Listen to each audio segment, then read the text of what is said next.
I am so excited about this episode's sponsor. Brookie's Cookies is part of the Kid Factory Entrepreneur Program that supports kids and teens with their own businesses. Brookie's Cookies specializes in decorative cookies, but can help with many of your sweet treat needs. Every cookie is handmade, giving each its own flair. Depending on the size and detail of the cookies you're looking for, each one can range between $2.25 and $4 each. You can connect with her on Facebook at facebook.com/brookiescookies or through email at brookies.cookies15@gmail.com or call and text your order to 404-992-4178. She's a true cookie artist. You should definitely check her out. Okay, today's episode, I am featuring a very special mom for a very specific reason. Jill Childre is the owner of Nibble Cookie Company, a mentoring business for female entrepreneurs. She evolved this from her own royal icing cookie business. She shares so many cool tips for decorating cookies on her Instagram account, by the way, and she shares so many great business tips via her podcast, A Bigger Bite. But that's not why she's here. In fact, we didn't even talk about her amazing business. She talked with me about the process of accepting her daughter had a struggle. Her daughter has been diagnosed with selective mutism, but the journey there was anything but simple. But I feel this is a story many families experience silently and alone. Her transparency and her willingness to try anything to support her child is why she's an inspiration to me and so many others. Don't miss this episode. You'll see yourself in Jill, I promise, and she'll inspire you to be an even better version of yourself. Go, Mommy! Go! The best mom ever. You are the best mom ever. This is the Go Get Mom podcast.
I have 3 kids, and I have my son first, and I wanna say he's a pretty typical child, right? So, parenting him was pretty typical. And then second, I have my middle daughter, Mary Claire, who we're talking about right now, and, you have these visions, or I had these visions of what having a little girl would be like, right? Mm. And girls are, I don't know. I just had these visions of, sweet birthday parties and dance recitals and lots of good little giggly girlfriends and yeah, and that was my vision for her, and really quickly, Cindy, it was not at all what we envisioned with her. Like from, really early on, I want to say there were some struggles, not what like any, not struggles that other parents also weren't dealing with. There was, it's I think the first big thing that we kind of crossed with her was separation anxiety. I mean, I Mhm. had to be that parent who anytime we took her somewhere, it was like moving heaven and earth to separate from her, right? And Mhm. so, but that was something that was kind of typical. That wasn't exclusive just to us. A lot of parents were dealing with that. What age did you start noticing that? Mm, 9 months old. I mean, at Mm. 18 months old, Cindy, I had what's called tennis elbow because Oh. I carried her around so much because she wanted to be held so much because she didn't want to be put down. And yeah, like 18 months old, I have tennis elbow because she just won't let me put her down. Mhm. And even at But you're that, I was right like, when no, oh, go ahead. when they're that little though, so much can be, like, normal. Like you said, like, Yeah, maybe this is normal but yeah, tennis exactly. elbow may be slightly I extreme. know. I know. So, at this point in time, 18 months old, 2 years old, 2.5 years old, we just think, oh my gosh, she just has really bad separation anxiety, and that's not, it's not super, super typical, but it's still within this. I try to use the word typical instead of normal, but I will say normal, often as well. But I do try to change my language just a little bit. Mhm. But it wasn't. I didn't feel like it was something that was super, super alarming. Right, and, I mean, really, though, anything, like, under 5, you're like, "Well, the range of normal's so wide at that age So wide. Yes, that's right. I that you don't mean, really know you what's a I normal know, I know. 2.5-year-old." You don't, you really don't. My son was a late talker, and so he was practically 3 years old before he was really, talking and, stringing together lots of sentences and being very verbal, and although that was late, it was still within like a normal range, right? Mhm.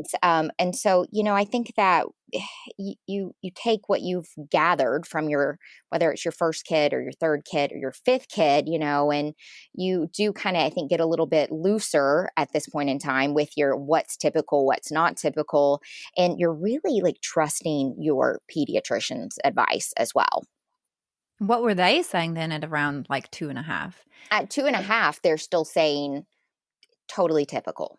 Separation anxiety is typical. But it was at that two. It was probably around after that 2.5 mark that we realized that she wasn't speaking outside of our home, and it was brought to us, and then you go, oh, that's not normal. Like that's Mhm. definitely not typical. And in your gut, I think that you do get some intuitions as a parent, right? About what's typical, what's not typical. And I'm not really like I wouldn't call myself like a nervous Nelly personality. Mhm, mhm. I'm very kind of okay. I try not to freak out about things. And even at that, at the end of a school year, so she would have, yeah, so it was like right at 2.5 when it was brought to my attention that she hadn't, hadn't uttered a single word, a single sound, in an entire preschool year. I Oh, go, wow. You didn't find that out until till the end of the year? until the end of the year, Cindy. Yeah. So how did it come up then? Oh my If gosh. it didn't come up before then, I know. how did it come up? Yeah, so this is a wild story, and I kind of tell everybody about it. There was this moment, and I think these are like actually the bright things about social media. There's a lot of negative things about social media, especially now. But it was we were on Facebook. I don't even think I was on Instagram then. I was on Facebook. Mary Claire was inside of our home. She was a really typical 2.5-year-old. In fact, I want to say verbally, she was ahead of the curve. I mean, this Mm. child was speaking full sentences to me at 18 months old. And so I thought she was like this phenom, like this verbal Wow. phenom at 18 months old. And I posted a video on social media of her dancing and singing at the top of her lungs. And I'll tell you, she was singing Everything is Awesome. Do you remember from the Lego movie? Yes. Yes. So the Lego movie had just come out. She's dancing and singing. Everything is awesome. It's a great video. I posted on Facebook, and one of her preschool teachers, which I was friends with, makes a comment. She was like, "Oh my gosh, listen to her sing. I've never heard her voice before." What? Oh. Oh my gosh. And you look at that comment and you're like, "What? You've never heard her voice before? How is that possible? She's been in your classroom for a year. Like how have you never heard her voice Yeah. before?" And so, yeah, and so that was the moment. I mean, I remember that moment so vividly because that's the moment where you go, "Oh, now that's not normal. That's not Mhm. typical." So, And probably that gut feeling connecting with, like, all tangible evidence of it what you probably were feeling in your gut for a while. yes, exactly, exactly. And so a little bit about, just the next few months. That was at the end of a school year. So we were headed into summer, right? So, summer, you're not in a school setting. Um, and I went to Google, Cindy, and I Googled, my Oh kid, god. my kid doesn't talk at school. Aw. I know. And of course, selective mutism comes right up, and Mhm. I read about it and I go, oh no, like no, that can't be us. And so I just kind of move on. I tell my husband about it, and he's like, definitely not, Jill. Like, don't worry about it. She'll outgrow it. Like that, those were his words exactly. She'll outgrow it. Mhm. And, not to worry about it. But that seed was planted. It was planted in my head. My radars were up then. Yeah. And so, because we knew she had a hard time transitioning in preschools in different settings, we decided to keep her at the same preschool in the same classroom with the same teacher, thinking, this would be good for her. It would be less of a, harsh transition again as we re enter school the next year.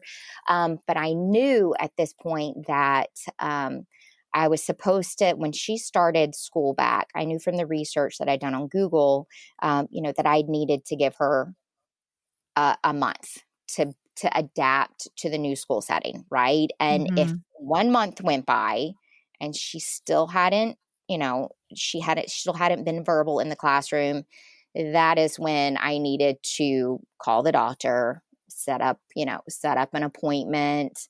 Yeah. And so yeah, like I do remember dropping her off at preschool for that 3-year-old year and 3-year-old preschool, and just dropping her off and going, oh my gosh, what did I just do? What? Mm. And that like that sinking feeling of I kind of know she's not gonna be okay. Mhm. And I think being more aware gave me tons of anxiety. So Oh, I drop bet. I mean, Yeah.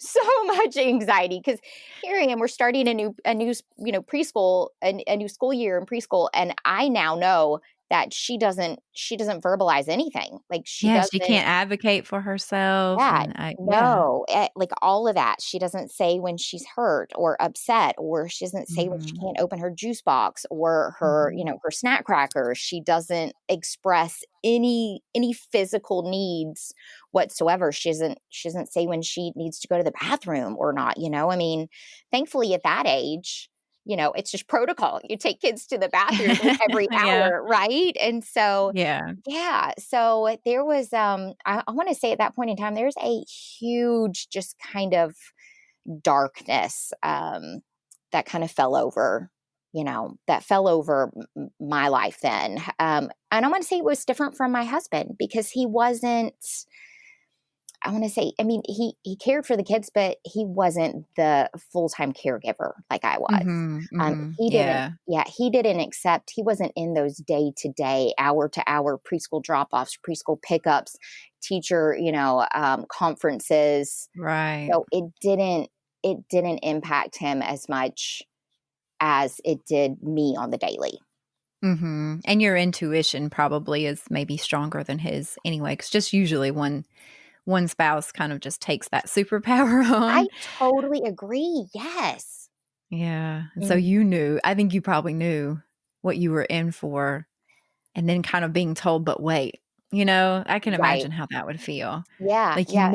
something needs to be done, but you're being told, like, "No, wait." And Just that's wait. probably the worst thing, just to wait.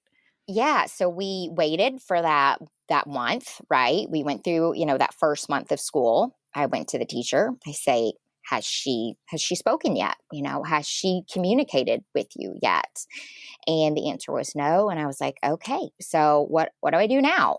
So we started at our pediatrician. So I just called the pediatrician, made the appointment, went in, gave our pediatrician the scenario. And Cindy, it never happened this way, but our pediatrician diagnosed Mary Claire with selective mutism. And Wow. that never, I mean, ever happens. If there's one silver lining in this whole thing, it's that our pediatrician gave us that diagnosis and we didn't have to go to a speech pathologist and Right. a neurologist and a psychologist and a psychiatrist and then back to our pediatrician. I mean, most families run around doctors' offices for a year before they get Mhm. that diagnosis. And it was such a, like, I mean, I want to call it was a gift that we were given that diagnosis straight up in the beginning and we knew what we were dealing Yeah. with. Exactly, yeah, and because it gets expensive, Oh, and God. there's like you said, it takes tons of time. I mean, the testing is very expensive and Yes. usually not covered. Nope. Nope. Yeah. I mean, sometimes, I mean, if you depending on your income, like babies Hmm. can't wait, will cover, but no, you're right. That is very fortunate. Yeah, yeah. So if there's one silver lining in the whole thing, it is that. So I'm really thankful. So you got your diagnosis, but that doesn't really tell you It much about doesn't. It what doesn't, to Cindy. do now. So It how did you doesn't. navigate? Yeah, it was like that was like opening the can, right? And opening the can was really easy. And then, so Cindy, I have my own anxiety. I have social phobia. I have social anxiety. So, dealing with doctor's offices and making phone calls and things like that are really hard for me. And Mm, so here, I was facing my own set of fears and anxieties while also having to try to navigate this and do this for my daughter. And I'm telling you, like I felt like I was backed against a wall. Like I was like, well, you have to. Like you can't. You cannot not go forward with these things because of your own anxieties. So wow. I think like the I think the feeling overall was just in the beginning, it's overwhelm. Because, when you go to the doctor's office and you get this diagnosis, what they do next is they print out a list for you of all the psychiatrists and psychologists in their database network. So I Mhm. left the doctor's office with a diagnosis and a list of 50 people deep in their database of psychiatrists and psychologists to call. And Wow. so first, you start going, okay, who's in our network? And you Yep. start kind of looking at the names that way, who's in our network? And then you start getting on the phone call and on the phone and you have to ask things, are you accepting new patients? That's the first. Are you accepting new patients? Does this doctor have experience in selective mutism? And a lot of Mhm. times you're talking to you're talking to a receptionist who really has no idea Mhm. if this is one of the specialties that that the doctor covers. And so there was a lot of no's. I No, bet. no, no. And I did try to research online as much as possible, but that only gets you so far. And so, what I found was that there really was hardly anyone in our area Mhm. that said that they knew or specialized in selective mutism. And you'd find someone, and then you'd realize that either their program was full, they weren't accepting, patients, or maybe they weren't even practicing anymore, Mm. or something like that. And so, so we did eventually find our first psychologist, that therapist, counselor, whatever you want to call them, to work with, and we worked with her for an entire year, and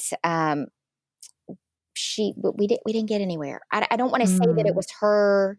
I don't want to say that it was at her fault, but I want to say really nobody in our area really knew Right. what selective mutism. It's not super common, which means that there's not a lot of doctors in our area that specialize in that. And so, When a um, therapeutic relationship is a relationship. yes, So, it's not necessarily to say that that person's fabulous at working with a different population, but exactly. it's gotta be that you're a good fit for them and they're a good fit for you, and that is Right, way trickier than people right. realize until they're in your spot watching kind of week after week, not, just Right. spinning your tires. Yeah. Yeah, yeah. And so with selective mutism, you're because the child won't communicate with Mhm. anyone else. You become the therapist for your child. So you're trained by a counselor or a therapist to be the therapist. And so that was also like that's heavy. That is, Whoa. I mean, that's a Yeah. that talk about pressure, right? I mean, Jeez. right? So it's like if I don't do this right, she's not going to make the progress forward. And so anyway, I want to say like just the first emotion that I went through was just a lot of overwhelm. Mhm. I can Um, imagine. yeah, yeah, a lot of overwhelm, and so that was the next part of our diagnosis, or our, I guess, our journey was working for a year with this therapist, and it took a lot of time and a lot of energy on my part to act also as a therapist, and then Cindy, we saw like hardly any progress, so Did we're not get putting in anywhere.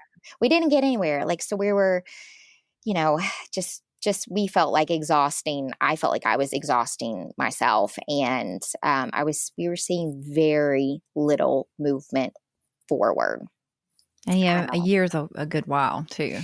It is a good while. It definitely is a good while. So, and all during that time, you're also kind of navigating how to also how to deal with other people. Like Mhm. at 3, you go into a store with a cute 3-year-old who's basically nonverbal outside of your home, and you get Mm, a lot of comments, right? And people aren't trying to be, they're not trying to be rude. They're not trying to be malicious. They're just ignorant, right? right. And you have to decide what you're going to do with that. What do you do with that ignorance? Sure. Um, those, oh, look at her. She's so shy. The cat got your tongue. I Uh, mean, just reinforcing that it, narrative in her head. and that's what it is. That is half of what selective mutism is breaking that narrative, because every single one of those interactions reinforces the selective mutism. And so, you just, it's, trying to navigate that part of it was really difficult. And I think one, like I had to realize to one, kind of lower my expectations for people, because they're not acting out of, they don't want to, they're not acting out of harm. They're just ignorant, right? Mhm, and if you And don't, you're gonna stay mad all the time. exactly, Cindy. And that's it. Like, you got to choose your battles, because you will stay amped up all the time. And just be really, I think, graceful with other people. Because when you tell somebody, and it- oh, and I just got to the point, Cindy, where it was too hard to try to explain to people, in the grocery store line, or, whatever. Like, you just finally just start going, yeah, sure, she's shy, because I can't explain to you what's going on with her in, Right. the 90 seconds that I have right You're here. not gonna shift the foundation of society in Exactly, this time. exactly. I mean, and honestly, I did try it a few times. I didn't know what to do. You're just trying to figure this out, and you're like, no, she's not shy. She has selective mutism. And if you could see the look on people's faces when you say that, it's it's like, I mean, it's like you just dropped a bomb. It's like I just dropped, like, the F word in front of them or something, like, Yeah. right there in the grocery store. Like, the look, like, they don't even know what to do. So it creates this Oh. kind of awkward dynamic that just kind of follows you everywhere you go. So, I mean, so, like, choosing how to react towards people in social settings, especially just everyday interactions, choosing how to react in those situations, was an important also part of the process, part of the journey. Yeah. When was I going to choose to educate people? When was I just going to choose just to keep walking? Well, imagine with family and friends, so how is it Mm. navigating that? Because that's way different than the grocery store clerk, you're not gonna shift their Right. their whole world, but with family and friends, was it difficult, or were they pretty supportive right away, or how did that go? Yeah, that is such a great question. Because I want to say, with a diagnosis like is something that's a little more well known, like, autism, Mhm, or mhm. something like that. I feel like people are a little more, oh, okay, yes, especially now, maybe not 10 years ago, but in the last 5 years. I want to say you've got to live under a rock if you don't know, what autism is, and, how Right. it affects different children. And I remember when we first told our family about it, I want to say there was, like, this air of skepticism, Mhm. like, Yeah, like, what the heck is that? Is that one of these new diagnoses they came up for shy, like, they don't wanna right, say shy, so they right just call it anymore. this? That's exactly, Cindy, you just hit Yeah. the nail on the head. And that's Mhm. exactly so many. You can just read, you can read people's faces, read a lot. It's why I like to see people face to face. It's why I have a hard time having conversations on the telephone, or, something like that, because people's faces will tell you a lot. And Mhm. and yeah, you could almost see the reaction, like, oh, this is one of those made up things these days. Yeah. Yeah, Yep. you could Yep. see it. And I want to say there was a lot of that, Cindy. And this is where I choose. Do I stay amped up all the time, Right. or do I just do I just I don't want to say let it go, but the thing is time shows a lot. Time tells a lot. And in the Yeah. last, Mary Claire's 10 now. So in the last 7 years, my family, the more they're around Mary Claire, it's obvious, that it's something is different, about her, and that it's not this Hmm. made up, Right. diagnosis for shy. And that's actually one of the things. Oh goodness, I can feel like my blood kind of boiling. It's starting to happen right now, because when you say, oh, selective mutism, she has a hard time talking to people. Sometimes we just make a really brief, really brief kind of blanket like explanation for it. She's a really hard time speaking to people that she doesn't know, or even people she does know, but that, like, oh, she's just shy. Oh goodness. Hmm. Like, I feel the lump in my throat right now, because I'm like, I would kill for shy. Like, I would love Hmm. it if she were just shy. Like, that'd be fantastic if she were Hmm. just shy. And so I know you can hear that, like, coming out in my voice right now. That was definitely But one of the that hardest things happens. all the That time. happens with selective mutism. It happens a lot with ADHD. It ADHD, happens yes, a lot to a a lot lot. of kids, and Mhm. they don't understand that that diagnosis is a saving grace for a lot of families Yeah, to have resources, to know how to properly support their child. Like, it's a big deal. So it's right. not just Exactly. anything. Exactly. And it Exactly. matters, and they're not made up. No, I Yeah. know, right? I know. I know. It Let me is really. Oh, go ahead. no, I wanna ask you this, about okay, so I'm very curious to get what your experience has been with this, because I think it seems very clear that your daughter's diagnosis is really seems to be very much a result of how she's made, It is. who she is, Yes. and how she's just put together. And with you having anxiety, kind of all making sense. Like, there's definitely a heavy genetic component. Yes, Um, what I have seen, or what I understand, is that selective mutism is becoming more common. it is. But definitely 20 years ago, it existed, but it Mhm. was mostly something that was affiliated with trauma. It And I was. feel like that stigma is still very much It alive. is. Yes. Okay. I'm so glad that you touched on that. And because that is also, if somebody will give me the time of day, if I have more than 90 seconds to talk to someone about selective mutism, I'm very clear to say that this is not trauma induced.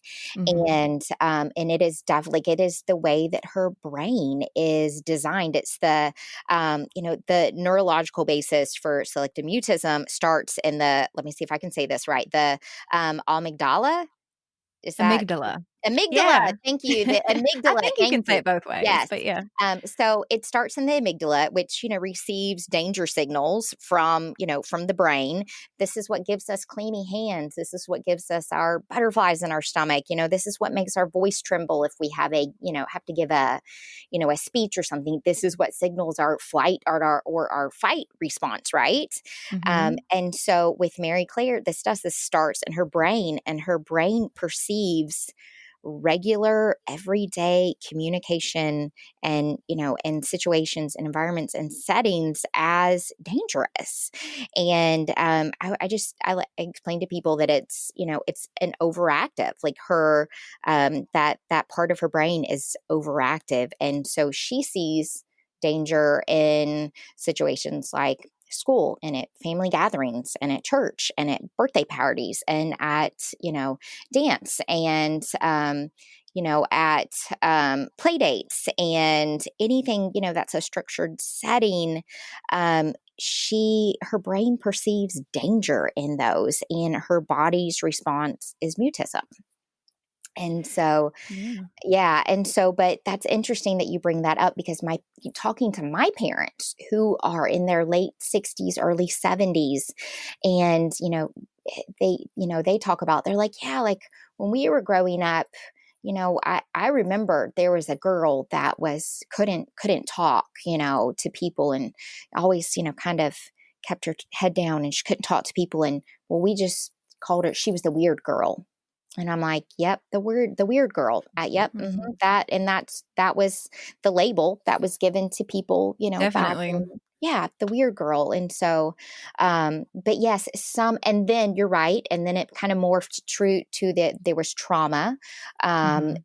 involved. And so, yeah, I'm to the point where I cannot fight every single battle and thought that someone else is going to have about me and have Mhm. about Mary Claire and what she's been through. And so if somebody wants to jump to the conclusion that there's been trauma in our family, then there's not really a whole lot that I can do about that. That's Sure. what somebody else is going to think is not really within my control. I look for those small opportunities Yeah. talk to people, and tell them, and I actually love it when people are honest and they can ask, what, or just like you asked, Mhm. was there trauma, is this trauma induced? And like, I welcome that question. Doesn't offend me at all. I'm like, I'm so glad that you asked. No. Yeah, no, I think it's important to highlight because I do think that sometimes and even what's worse is when you're working with different professionals. I think Hmm. it's one thing when maybe your family's like wondering, did something happen? And that's difficult. Right. But when you receive skepticism from professionals, which is something that I worry about or Hmm. occasionally encounter, Right. um, I worry about that because there has been an increase in whatever it is, Right. different learning styles, different disabilities, whatever it is, there's been an increase in things that we used to assume were trauma based that are no longer trauma based. Exactly. And that's part of the whole mission of this podcast and everything else is to bring awareness about that. And our Hmm. professionals especially need to understand that. Right. And B, why is that? What is so toxic about childhood today? That Hmm. these types of things are kind of more coming standard with children. Anxiety is I almost know standard. it And then I is. think your daughter who obviously is predisposed Right. and has this overactive amygdala, you know what what would have been if she was born in a different time or a different society? I don't Oh know. gosh, I don't even wanna But think. but Right. I but it's I think, we need to get to the root of, like, these things aren't trauma-based, Right. and that the world maybe is kind of overwhelming right now in general, and Mhm. it's Yeah. it's encapsulating, like, more of our kids, I feel like. Right. Right. I would agree with that, definitely. Yeah, but I wanted to ask that because I feel like that's not really talked about very much about, Not. that Mhm. there's these And assumptions and made. that's the thing that everybody's thinking, but they won't actually say. Well, but it's as I see it more and more where I'm like, I know that this is a supportive family, and I know Yeah. that they're getting talked to in a suspicious way, and they're wasting a lot of time Yeah. explaining that there was no history of trauma. Right. And um, I'm so glad that, our pediatrician, I think this is where it's great to have a relationship, with your pediatrician already, and they know you and they know your family, and they've got like 1,000 notes about, this and that. And, they ask you every single time you come to, the doctor. Who else cares for your child? Are they in daycare? Are they, do you have a babysitter? La la la. I mean, they ask these questions, and we had a good rapport with our pediatrician, and like I feel like it wasn't even on her radar. Like she was mhm, professional enough to know that that's not, she, and they take some, some family history questions and kind of put two and two together. Yeah. And so I'm thankful that we did not have to go through, oh, could this be trauma induced? well, it sounds like that relationship was really key, and that's Absolutely. very important. And Yeah. then you've been able to, so you've spent this year kind of spinning your wheels. How did you finally build the right team for your Oh daughter. my goodness. Well, sometimes things have to get worse before they get better. And unfortunately, that was the case for us. So, life happens and we go through, I want to say 2 years of therapy. So, after the first therapist didn't quite work out. So, in the first therapist plan, Mary Claire was supposed to be verbal in school within, I want to say, like 24 days. Like it was, Oh, I know, 24 days was the plan. If we did it right, she would be verbal in 24 days. So imagine like an entire it's pretty school year. intense. Yeah. Yeah. And getting to the end and go, well, that didn't work. And so the next year we tried new. So we tried to get into just like play therapy, which is a horrible idea for selective mutism. I Aw. know, I know. For our diagnosis, it was a bad, but we felt against the wall. I was like, I don't know what else to do. And so, Cindy, part of how we dealt with Mary Claire's selective mutism is when she went into kindergarten, and we realized that so many of her everyday conversations, I mean, her everyday situations, preschool, like it is just reinforcing the selective mutism over and over Mhm. and over again. Every time she's asked a question and she doesn't answer, it reinforces the mutism. And so part of what we did is we just said, you know what? We're just going to take her out. Like I know that sounds Mm. crazy, but we're just going to take her out of we're going to take the pressure off of her. We're going to take her out of school. And so we started homeschooling her. And things got better for a little while. We definitely could see some improvements in her, just her general anxiety. She was able to start doing things that she'd never been able to do before. It's like we took the speaking component pressure off. And Mhm. so she was able to move forward in some other areas. Like she was able to go to dance. She was able to participate in a recital. She was able to start having some play dates and things that she'd successful play dates where, Mhm. where she wasn't totally mute. And so we did see some progress. We had another baby during that time. It was a really challenging time for our family, with adding in that third kid. Yeah, that You third know, always breaks. it does that The third third will kid. break you from what I hear. Woo, totally threw us off. And I do have to say, like Mary Claire, like selective mutism kind of got pushed to the back burner, for a little Mhm. while. And Cindy didn't feel like I had the capacity to take it on between my own anxiety and Mhm. having things not have worked out for 2 years and adding in another kid.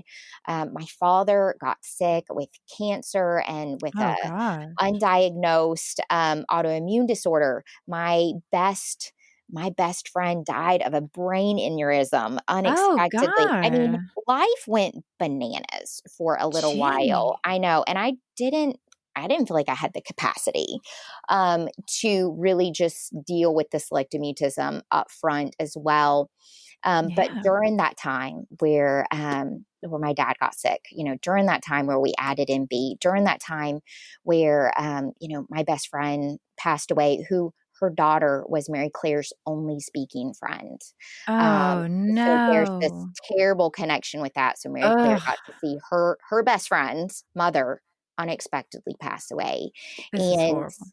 Mary Claire, she spiraled backwards. Suddenly, she wouldn't talk to, my sister anymore. She wouldn't talk to her cousin Mm. anymore. She wouldn't talk to my mom anymore. Her grandmother. She wouldn't talk to my father anymore. These are all people that she'd always spoken to, and she stopped allowing her picture to be taken. Like I'm talking like Ugh. animalistic behaviors, just we felt like she was just spiraling backwards. And unfortunately, that's what needed to happen for us to Mhm. go, this is super serious.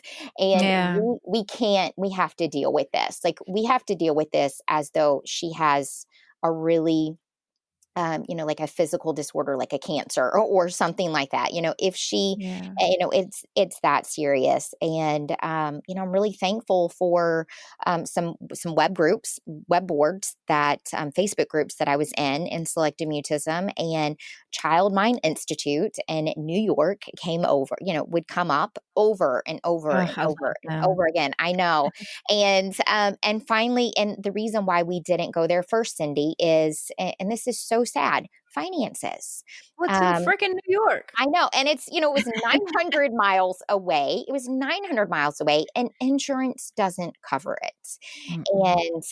And we just got to that point, that very low point where we said, it doesn't matter. Like, I would pay Mhm. $1 million to have my daughter be able Wow. to be herself, to have her, because we are going down a road that is totally unhealthy. And I don't, it's scary to think how far backwards she could have Yeah. gone. So that's what started it. So my husband and I remember it was just after Christmas, and I want to say almost 3 years ago, and we had just Okay. been around family a lot, and it was really challenging, and it was very obvious that Mary Claire was really suffering and struggling, Mhm. and we just said, okay, let's do this. So we applied to Child Mind Institute, and I do have to say they have a very generous financial aid program. And we applied to their financial aid program, and we applied. I mean, we were offered the highest amount of aid that they give Oh, out, that's and great. yeah, and so they made it affordable, for us. And then we had to, of course, travel with our family, How and our often? life. Yeah.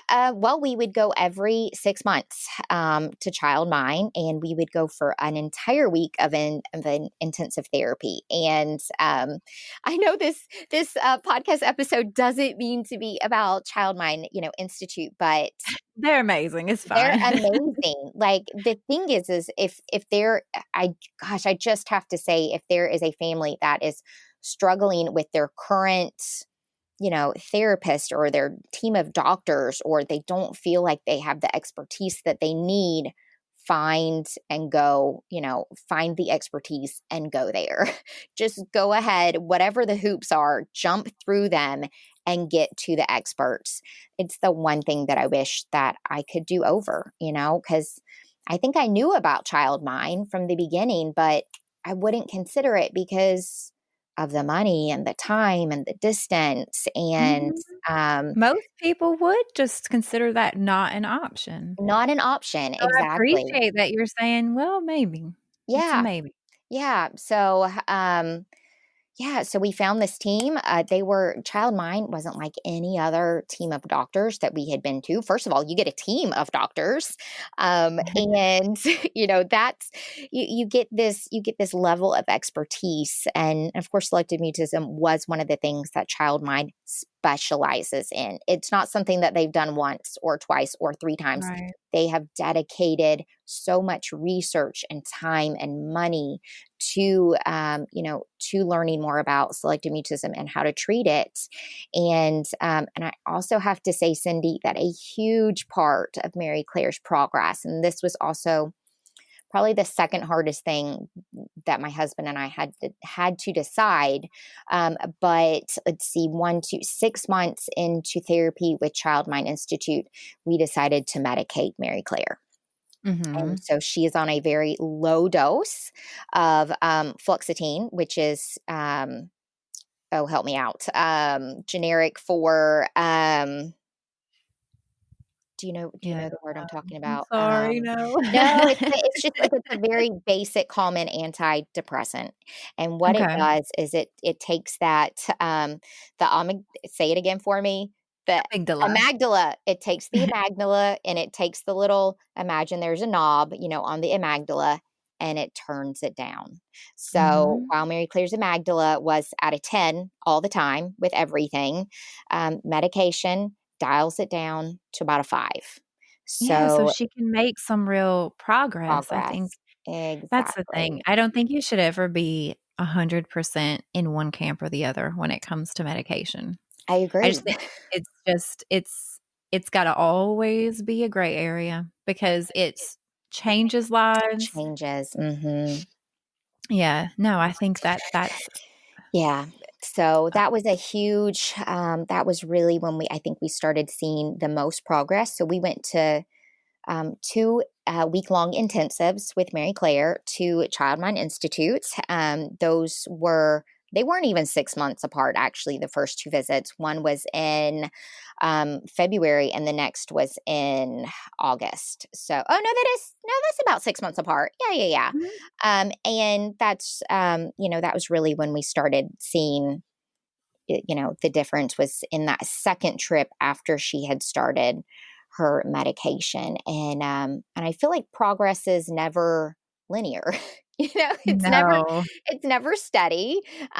There's been times where we make a lot of progress, and then there's part of it is knowing when to push and when to pull down, pull back, when to push, when to pull back. And they've explained that to us, from the get-go, is it's this dance, of Mhm.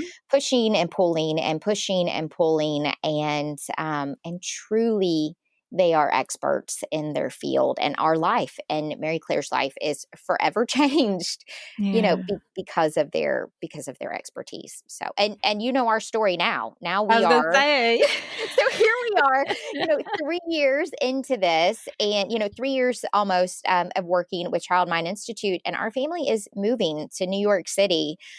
One, because we've grown to just adore this city in the last 3 years, and two, Yeah. to be closer to those resources as Mary Claire gets Mhm. older. This is a diagnosis, and so many diagnoses. It doesn't go away. It's never going to go away. But what you do is you learn how to manage it.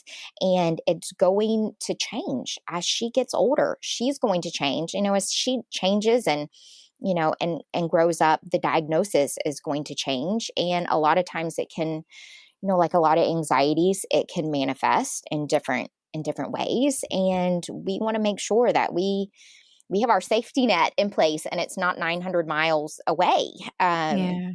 as she gets older. And so, so isn't that wild? It's totally wild, but I love it.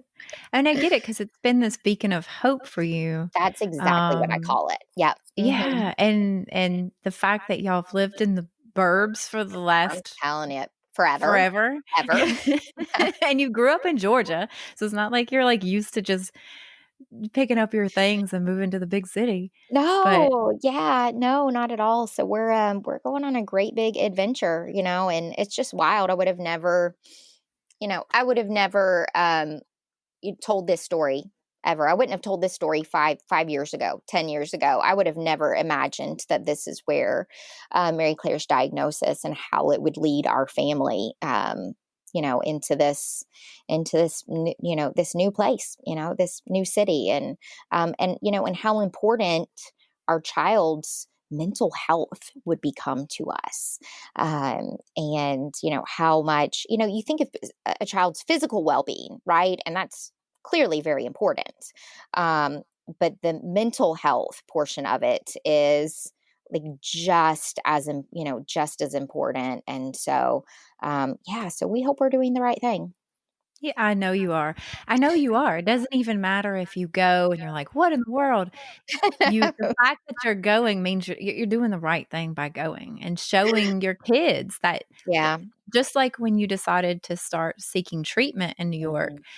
there's everything is always an option, and I Yeah. think teaching that to our kids gives them that growth mindset, it gives them that you can do anything Mhm. mentality. I think it's beautiful. Oh, thank you, Cindy. Yeah, and so you've closed on a place, right? Well, we've closed on our house here. We will forever be renters in New York City, which we're kind of excited about. I mean, That's kinda cool. yeah, right? Like no yard, no, house maintenance. Somebody You else can will. call somebody if the toilet clogs. Exactly. Now, I don't think I would want to, but totally could. Yes, yes. Yeah. I remember the first time I had to unclog my own Oh, good toilet. gosh.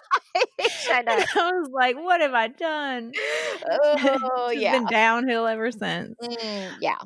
No, that's so exciting. I'm so thrilled for y'all, and I think it's such a wonderful example of a family rallying together, doing what's best for them, Yeah. and not and what somebody said, it was in a book, and I wish I can remember which book because you'll probably want to read it when I say this. Mm, But they were talking about highly sensitive kids, yes. which I think probably your daughter lands in that spectrum somewhere. 100%. But they were saying like these are the kids who hold the world accountable.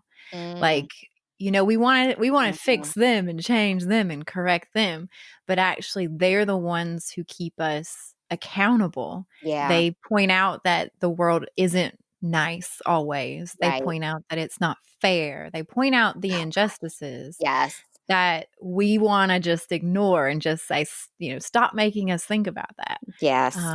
And I loved that because I was like, exactly. Every kid has their place, and there's Yeah. nothing wrong or broken about any child Yeah. or in any No. adult, really. Right. No, no, no. Yeah. And, these are experiences that, and Mary Claire has two siblings. So I'm so thankful that she's got one on each end and thinking about how, how this will impact them as they get older. One of my kids is going to be a world changer for sure. They probably all will in completely opposite ways.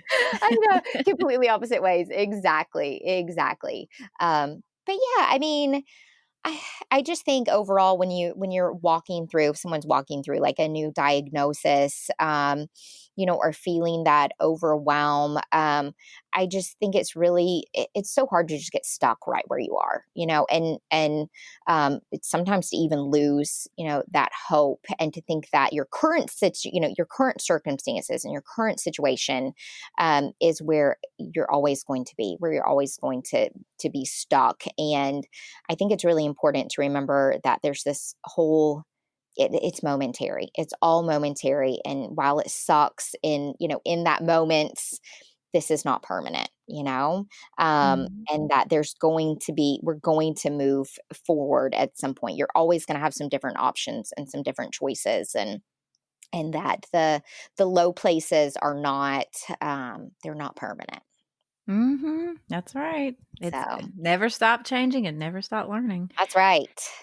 Well, so I didn't even talk to you about your cookie business. I will Oh my gosh. definitely I don't want to talk about my cookie business. This is well, much but more interesting. I obviously I really obviously want to plug that and push that so that people understand like who you are, how they can support you. Because I do know a lot of parents will be like, "Oh my God, Oh, who is this that's woman?" wonderful. I mean, So I, I'm I so want to highlight that. But like, what are you going to be doing with the I business know, in New when you go to York. New York? Yeah, that's a great question. So, here locally, I have a cookie business. I do not make cookies. I teach cookies, Hmm. and I also coach women online on how to like grow and scale and manage and balance their own home-based business.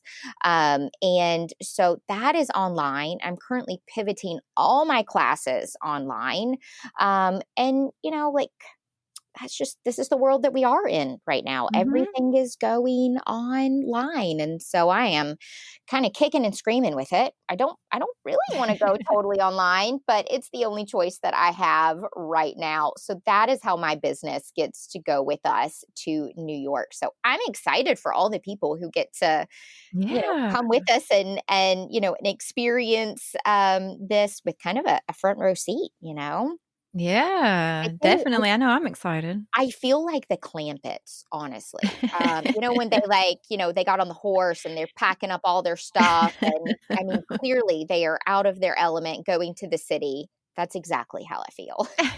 So, It's beautiful, though. I really think that's where the magic happens when you do big, scary things. ooh, And I saw something about you said you were minimizing down. What were you like, whittling down like 75% of your belongings or something like that? we're taking hardly anything, 90%. Like everything is going.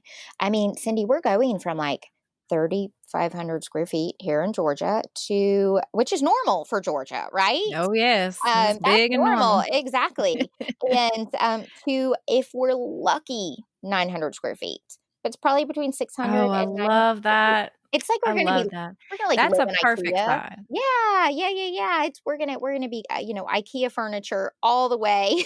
So yeah, Well, Go ahead. No, I think that that's very therapeutic in and of itself, is finding out, shedding those material things. And Yes.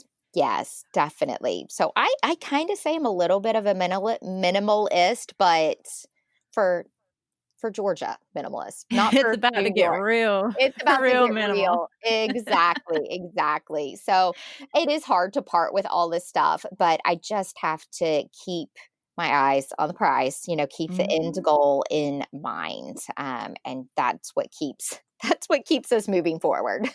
To listen to Jill's podcast, A Bigger Bite, or join her business coaching program, go to www.nibblecookie.co.com. That's NIBBLE cookieco.com.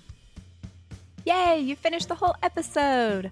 For more about Go Get Mom, you can visit us at thekidfactory.org/gogetmom or follow us on Instagram at gogetmom.podcast.